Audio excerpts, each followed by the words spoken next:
नमस्कार दोस्तों, स्वागत करते हैं आपका इन्वेस्टिंग की दुनिया में। दोस्तों इस वीडियो में हम लोग जानेंगे दो महत्वपूर्ण अपडेट के बारे में। तो चलिए दोस्तों प्रॉपर्टी से जान लेते हैं। दोस्तों पहली बड़ी अपडेट की बात करें तो दोस्तों 75 पैसे के शेयर ने किया कंगाल, 40 रुपए से 99% टूट गया भाव, अब बिकेंगे कंपनी। जी हां दोस्तों, आपको बता दें कि हम बात करने जा रहे हैं फ्यूचर एंटरप्राइजेस एलटीडी शेयर के बारे में। दोस्तों फ्यूचर एंटरप्राइजेस लिमिटेड के शेयर आज बुधवार को कारोबार के दौरान बंद थे दोस्तों, यानी आज इस शेयर में किसी तरह का कोई ट्रेडिंग नहीं हुई है। बता दें कि इससे पहले मंगलवार को 26 दिसंबर को कंपनी के शेयरों में 7% तक की गिरावट आई थी और यह शेयर 75 पैसे पर बंद हुआ था दोस्तों। हालांकि 5 साल पहले इस शेयर की कीमत 40 रुपए से अधिक थी दोस्तों। इस हिसाब से अब तक 99% टूट चुका है। बता दें कि कंपनी दिवालिया प्रोसेस से गुजर रही है, ऐसे में कंपनी के शेयरों की ट्रेडिंग बंद कर दी गई है। इस बीच आज बुधवार को कर्ज संकट में फंसी कंपनी फ्यूचर एंटरप्राइजेस लिमिटेड के समाधान पेशेवर ने बीमा कारोबार और कपड़ा व्यक्ति निर्माण समेत इसकी कई संपत्तियों के लिए इच्छुक कंपनियों से रुचि पत्र आमंत्रित किए हैं। दोस्तों क्या है डिटेल्स इसके बारे में जानते हैं। दोस्तों किशोर बियानी की अगुवाई वाले फ्यूचर समूह की प्रमुख कंपनी FEL इस समय कॉर्पोरेट दिवाला समाधान प्रक्रिया से गुजर रही है। इसके लिए नियुक्त समाधान पेशेवर ने रुचि पत्र आमंत्रित किए हैं। इसके लिए कंपनी की संपत्तियों को 3 क्लस्टर में विभाजित किया गया है। संभावित खरीदार अलग अलग खंडों के लिए अपनी अभिरुचि दर्शा सकते हैं। इसके लिए 27 फरवरी 2024 का समय सीमा तय किया गया है। संपत्ति के पहले क्लस्टर में future generally India life insurance company FGILIC में FEL की 25.18% हिस्सेदारी और future generally India insurance company में 0.5% हिस्सेदारी को रखा गया है। क्लस्टर में स्प्रिंट एडवाइजरी सर्विसेज और सेंट्रा एडवाइजरी सर्विसेज में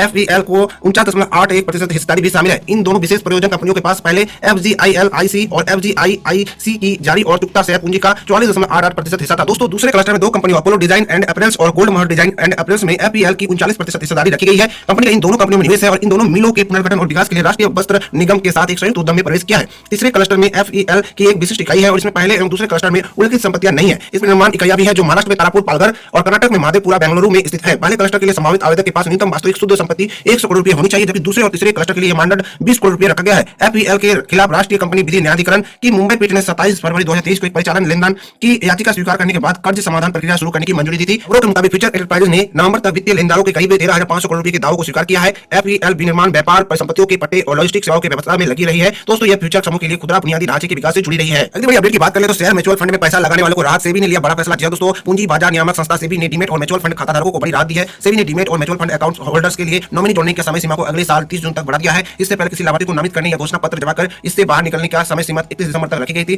security exchange board of India SEBI के इस कदम का उद्देश्य निवेशकों को उनकी संपत्ति सुरक्षित करने और उनके वैध उत्तराधिकारियों को सौंपने में मदद करना है। सेबी ने जारी किया सर्कुलर। जी दोस्तों, सेबी ने एक सर्कुलर में कहा कि बाजार प्रतिभागियों से मिले आवेदनों को देखते हुए अनुपालन में सुगमता और निवेशकों की सुविधा के लिए डीमेट खातों और म्यूचुअल फंड फोलियो के लिए नामांकन की पसंद जमा करने की अंतिम तिथि 30 जून 2024 तक बढ़ाने का निर्णय लिया गया है। इसके साथ ही सेबी ने एसेट मैनेजमेंट कंपनियों AMC डिपॉजिटरी प्रतिभागियों और रजिस्ट्रार और ट्रांसफर एजेंटों से डीमेट खाताधारकों और म्यूचुअल फंड यूनियन धारकों को हर पखवाड़े ईमेल या SMS भेजकर नामांकन करने या इससे बाहर निकलने के बारे में प्रोत्साहित करने को कहा गया है।